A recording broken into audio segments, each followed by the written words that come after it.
Hello friends, welcome to the channel. तो आज हम पढ़ने वाले हैं न्यूटन का सेकेंड लॉ और इसका एप्लीकेशन। बेसिकली न्यूटन का सेकेंड लॉ कहता है कि force applied on the body is equal to rate of change of momentum in the body.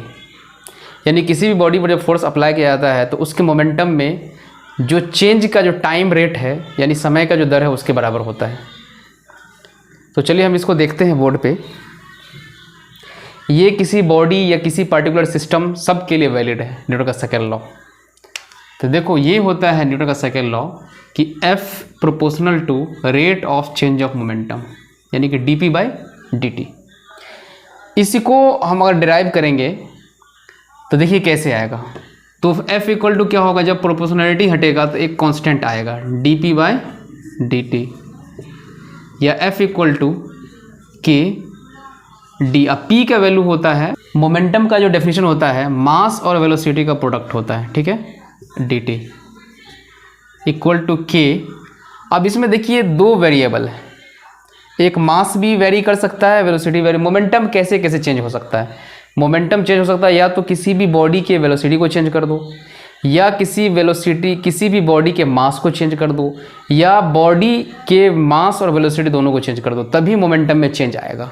ये समय के हिसाब से कितना होता है तो उसको कहते हैं rate of change of momentum, ठीक है। तो इसको जब डिफ्रेंशिएट करेंगे mv को टाइम के रिस्पेक्ट में तो ये हो जाएगा हमारा m पहले बाहर आएगा, ये हो जाएगा dv/dt प्लस हम k को हम कॉमन ले लिए प्लस इस बार v बाहर होगा और dm/dt, ठीक है। इस तरह से फोर्स इक्वल टू हो जाता है। लेकिन रॉकेट रिपल्सन के केस में मास भी वेरी करता है क्योंकि उसमें से फ्यूल निकलता रहता है हमेशा, तो जो रॉकेट है उसका मास डिक्रीज करता रहता है। तो उस केस में ये लगाते हैं। अदरवाइज जो हमारा जो बेसिक एप्लीकेशन है जो हम लोग जो जनरल यूज करते हैं उसमें मास कांस्टेंट रहता है, वेलोसिटी चेंज कर सकता है। तो वेलोसिटी में चेंज की वजह से उस बॉडी में मोमेंटम चेंज करेगा। तो ये वाला टर्म अगर m कांस्टेंट रहा, इफ़ m अगर कांस्टेंट रहा तो ये वाला टर्म क्या हो जाएगा, ज़ीरो हो जाएगा, क्योंकि dm/dt यानी कि समय के साथ उसमें कोई चेंजिंग नहीं होगा, तो ये ज़ीरो हो जाएगा। तो क्या बचेगा, km dv/dt। और dv/dt होता है यानी कि rate of change of velocity with respect to time को कहते हैं एक्सेलरेशन, तो kma। ऐसा यूनिट में जो k का वैल्यू होता है वो 1 होता है। तो फोर्स इक्वल टू क्या होता है, मास इनटू एक्सेलरेशन। ये होता है न्यूटन का सेकेंड लॉ का फाइनल रिजल्ट। हम जो फोर्स को डिफाइन करने वाले मास इनटू एक्सेलरेशन, वो बेसिकली किसी बॉडी का मास कांस्टेंट रहेगा और वेलोसिटी चेंज करेगा। रॉकेट रिपल्सन का एक ऐसा केस होता है जहाँ पर फ्यूल घटता रहता है जिससे मास में डिक्रीमेंट आता है, तो वहाँ पर फिर जो rate of change of momentum का जितना कंप्लीट फॉर्मूला लिखे थे वो पूरा अप्लाई होगा। लेकिन इन जनरल केस में जो हम पढ़ने वाले हमारे 11th के सिलेबस में जो पढ़ने वाले हैं उसमें मास को कांस्टेंट रखा जाएगा और वेलोसिटी चेंज करेगा।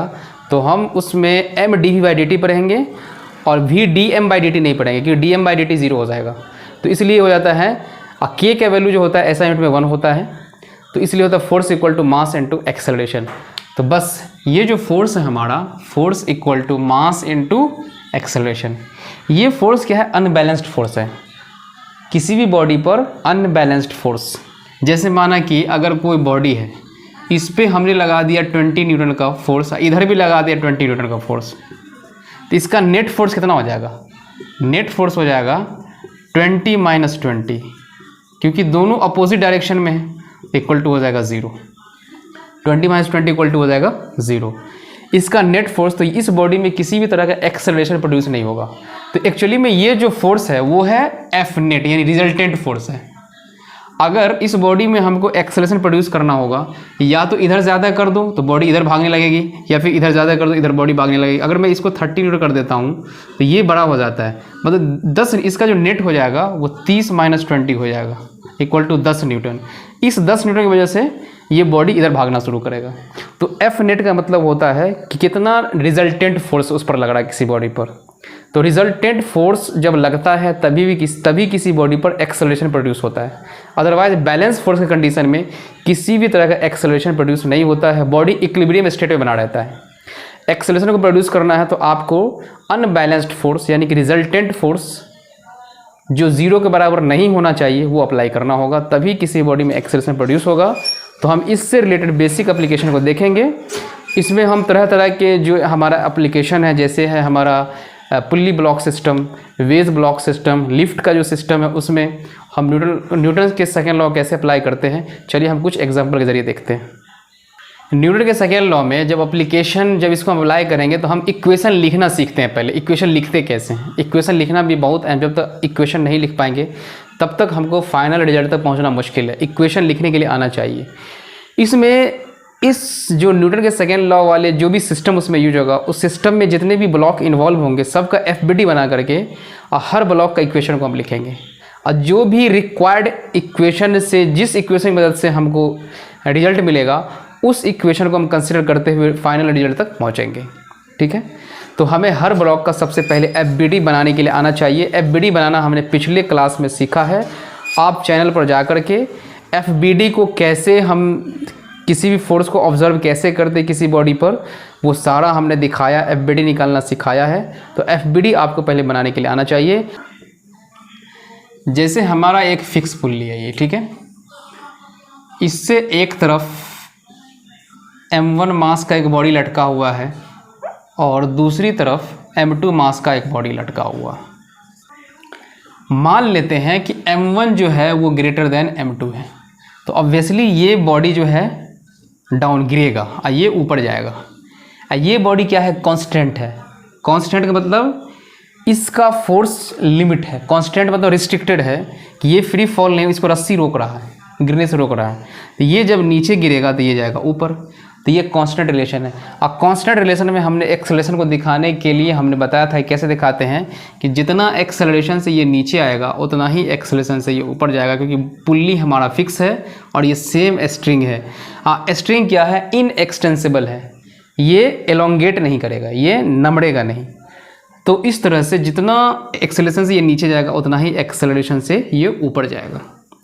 और स्ट्रिंग का हर point same acceleration same velocity के साथ अप डाउन करेगा। ठीक है, तो ये हमने कांस्टेंट रिलेशन से हमने एक्सेलरेशन को दिखा दिया कि इस A एक्सेलरेशन से ऊपर जाएगा तो A एक्सेलरेशन से नीचे जाएगा।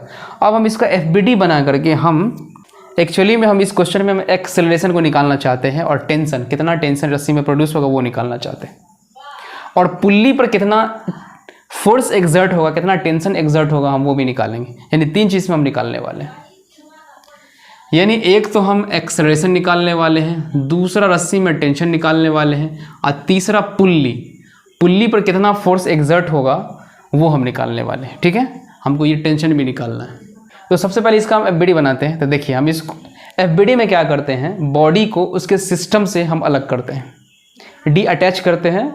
उसके बाद हम ऑब्जर्व करते हैं कि ब्लॉक पर कितने फोर्स अप्लाई हो रहे हैं, और जितने फोर्स अप्लाई हो रहे हैं सबको हम कंसीडर करते हुए इक्वेशन हम बनाएंगे। कैसे, तो चलिए हम इस ब्लॉक को सबसे पहले M1 का निकालते हैं। इस ब्लॉक को हम इसके सिस्टम से अटैच कर देते हैं, यानी अलग कर दिया।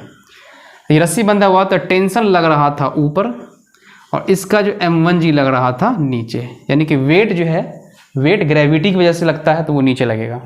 इसका हम दिखाते हैं, टेंशन लगेगा ऊपर, इसका वेट लगेगा नीचे।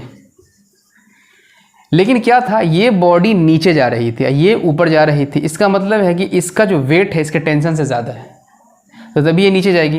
तो इसका इक्वेशन कैसे लिखेंगे, M1G माइनस T, यही इसमें नेट फोर्स लग रहा है। और नेट फोर्स क्या करता है, एक्सेलरेशन प्रोड्यूस करता है। कितना एक्सेलरेशन प्रोड्यूस किया है, A, तो हो जाएगा फोर्स मास इंटू, यानी कि M1 into acceleration A। Equation number 1 हो गया। अब इसमें जब हम दिखाएंगे, एक्चुअली में ये ब्लॉक ऊपर जा रहा है तो इसका टेंशन ज़्यादा है, तो T minus M2G equal to mass into acceleration. Mass कितना है, M2, एक्सेलरेशन कितना, A। इक्वेशन नंबर 2, दोनों इक्वेशन हम ऐड करेंगे, ऐड 1 and 2, ऐड 1 and 2। तो देखिए ये और ये कैंसिल हो जाएगा, तो ये बचेगा M1G minus M2G equal to, इधर हम जब ऐड करेंगे तो हो जाएगा M1A प्लस M2A। तो यहाँ से M1 minus M2 into G equal to, यहाँ से यहाँ से A कॉमन है तो M1 plus M2 into A, तो A इक्वल टू यहाँ से हो जाएगा M1 माइनस M2 बट्टा M1 प्लस m2। ये जो ब्लॉक में एक्सेलरेशन पैदा हुआ है वो है। अब इसका वैल्यू हम किसी एक इक्वेशन में रख करके हम टेंशन का वैल्यू निकाल सकते हैं। किसी भी एक इक्वेशन में हम रख दें तो निकल जाएगा, ठीक है। तो देखिए इक्वेशन फर्स्ट में ए का वैल्यू रखेंगे, ठीक है, तो टेंशन निकलेगा m1g minus T equal to हो जाएगा m1, ए का वैल्यू हमारा इतना m1 माइनस m2 बट्टा m1 प्लस m2, इंटू इसमें g भी शामिल था, इंटू हो जाएगा g। तो इस तरह से हमारा हो जाएगा m1 square minus m1 m2 बट्टा m1 प्लस m2। तो m1g इसको हम इधर ले आएंगे, t को इधर ले आएंगे तो माइनस हो जाएगा m1 square minus m1 m2 बट्टा m1 प्लस m2, और यहाँ पर g भी है, ठीक है।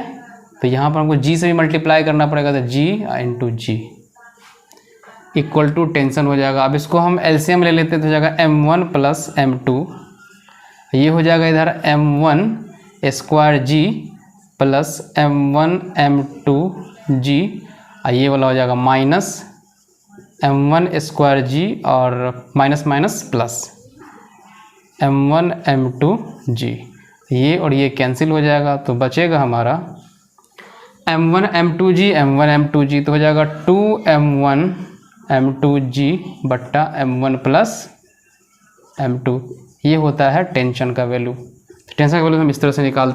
अब पुल्ली पर कितना फोर्स एक्सर्ट हुआ हम इसको कैसे निकाल लेंगे। जैसे पुल्ली हमारा ऐसे था, एक रस्सी इधर बंधी हुई थी, ये T1 है, इधर लगेगा T, इधर भी लगेगा T, तो T1 इक्वल टू क्या आ जाएगा 2T।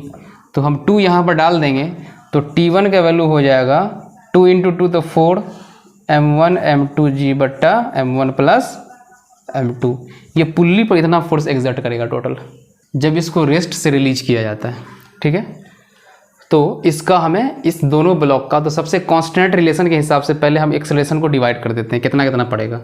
अगर मेरा m2 ग्रेटर दैन m1 है, m2 ग्रेटर दैन m1 है, तो ये ब्लॉक नीचे गिरेगा, ठीक है। अगर ये a एक्सेलरेशन से नीचे गिरेगा तो ये a एक्सेलरेशन से इधर आएगा, क्योंकि सेम रस्सी है तो रस्सी का every point moving with constant acceleration, ठीक है। एक ही एक्सेलरेशन से मूव करेगा क्योंकि रस्सी क्या है, इनएक्सटेंसिबल है।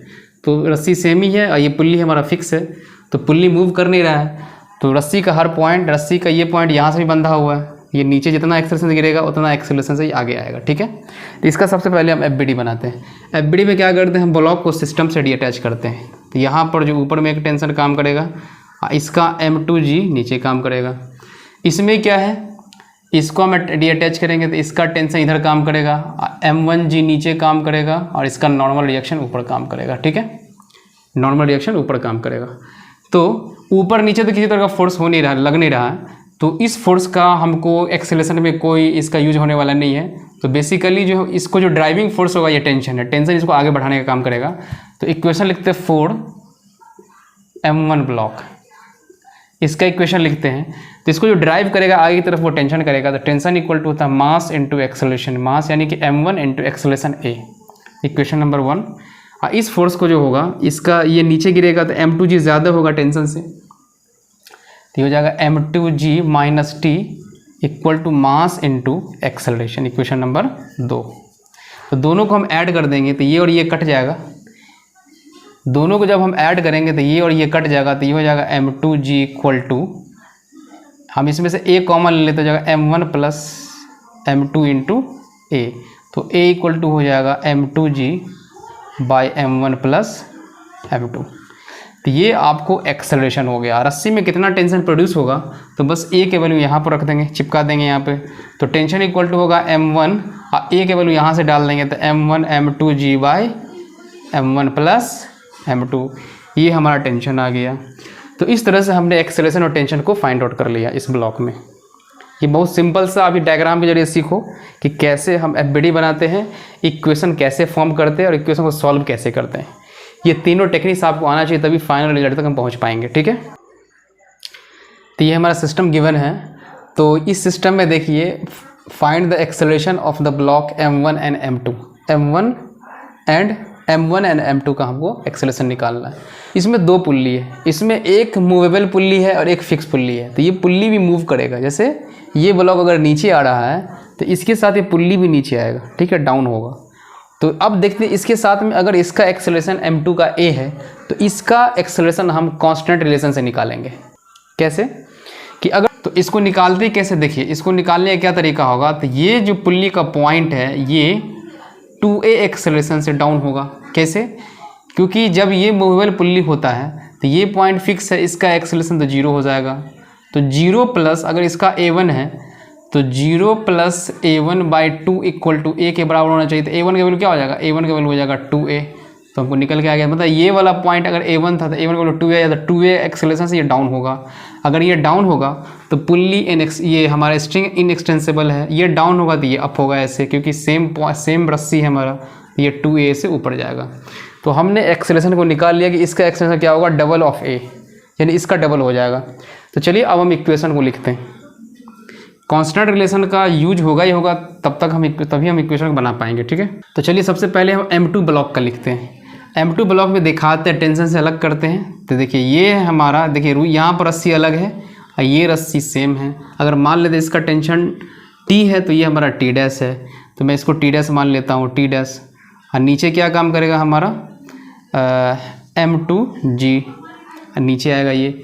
और इसमें जो रस्सी का ये है जगह T डैश, ये हो जाएगा T और ये हो जाएगा T। इसको इस पुल्ली को अलग कर दो इस सिस्टम से, तो पुल्ली का हमको पता चल गया। T डैश का वैल्यू है 2T के बराबर, T डैश का वैल्यू है 2T। अगर T डैश नीचे लग रहा है पुल्ली पे तो 2T ऊपर लग रहा है, तो T डैश 2T के बराबर हो गया। अब यहाँ पर हमको अगर ये T है तो ये पूरा T होगा, तो यहाँ पर भी T काम करेगा। हम इसको T अटैच कर देते, ठीक है। आई हो जाएगा M1G। तो FBD बनाना काफ़ी ज़रूरी होता है। FBD बनाते हैं तभी हमारा क्लियर होता है, ठीक है। तो हमने सारे चीज़ को सिस्टम से डी अटैच कर दिया, सारे हमने पुल्ली को ये सब को अलग कर दिया। अब हम इसके ब्लॉक, जितने भी ब्लॉक्स हम उसका इक्वेशन लिखेंगे। तो देखिए कितने इक्वेशन हमारा, तो ये ब्लॉक नीचे आ रहा है M2G से, ये M2 तो हो जाएगा M2G minus T dash equal to mass into acceleration. और T डैश का वैल्यू है T के टर्म में 2T, क्योंकि T dash equal to 2T। तो यहाँ पर डालेंगे M2G minus 2T equal to M2A, equation number 1। अब इस ब्लॉक का इक्वेशन लिखते हैं, तो ये हो जाएगा T1 minus M1G equal to, इसमें जो होगा M1 A का वैल्यू जो है 2A के बराबर है। देखिए यहाँ पर A था तो यहाँ कांस्टेंट रिलेशन के हिसाब से 2A आ गया, तो ये 2A के बराबर है, तो 2MA हो जाएगा। इक्वेशन नंबर 2, इक्वेशन में बैलेंस नहीं है, T को बैलेंस करते हैं। यहाँ पर 2 है, यहाँ पर 2 नहीं, तो 2 से मल्टीप्लाई कर देते हैं।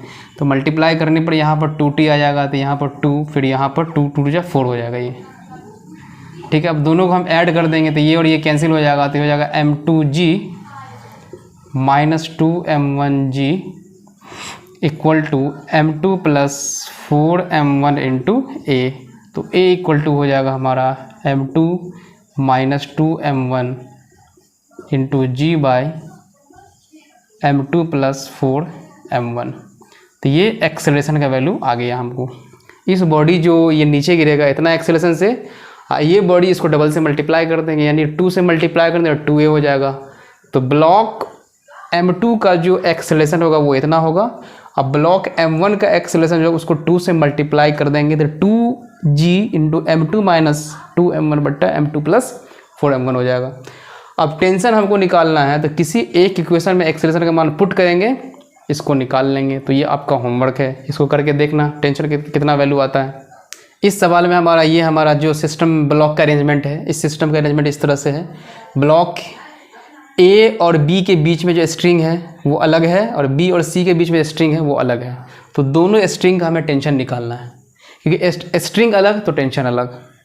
तो इसको हम इस C वाले ब्लॉक को खींचा जा रहा है, तो सब बॉडी के, क्योंकि ये ब्लॉक क्या एक साथ भागेगा, तो एक साथ भागेगा तो हम इसका एक्सेलरेशन फाइंड आउट करेंगे और टेंशन फाइंड आउट करेंगे, इसमें टेंशन कितना आ रहा है, ठीक है। तो सबसे पहले हम इसका FBD निकालते हैं हर ब्लॉक का। तो फॉर ब्लॉक A का FBD क्या हो जाएगा, A ब्लॉक के लिए देखिए A ब्लॉक का FBD क्या हो जाएगा, इस पर टेंशन जो है T1 आगे की तरफ काम करेगा, इस ब्लॉक पे।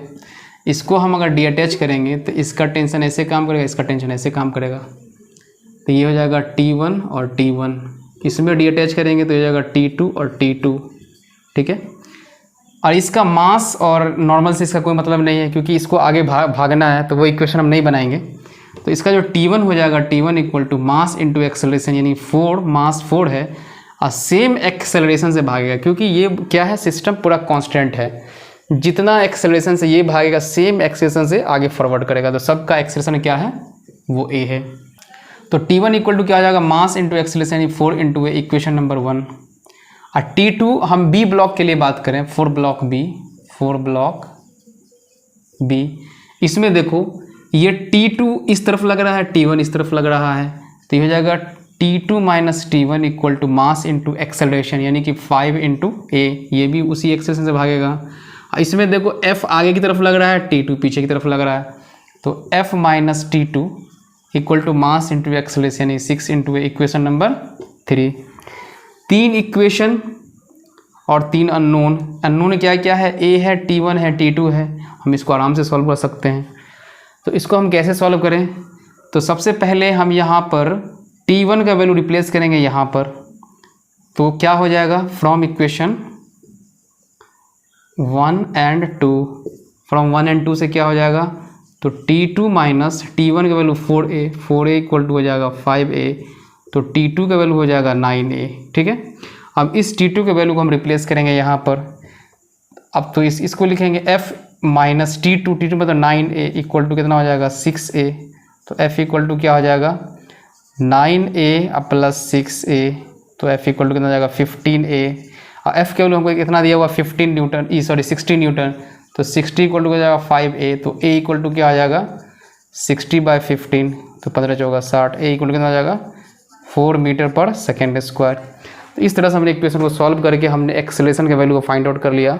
अब हमें हर ब्लॉक के बीच में टेंशन निकालना है। तो T1 इस ब्लॉक के बीच में है, तो यहाँ पर पुट कर देंगे।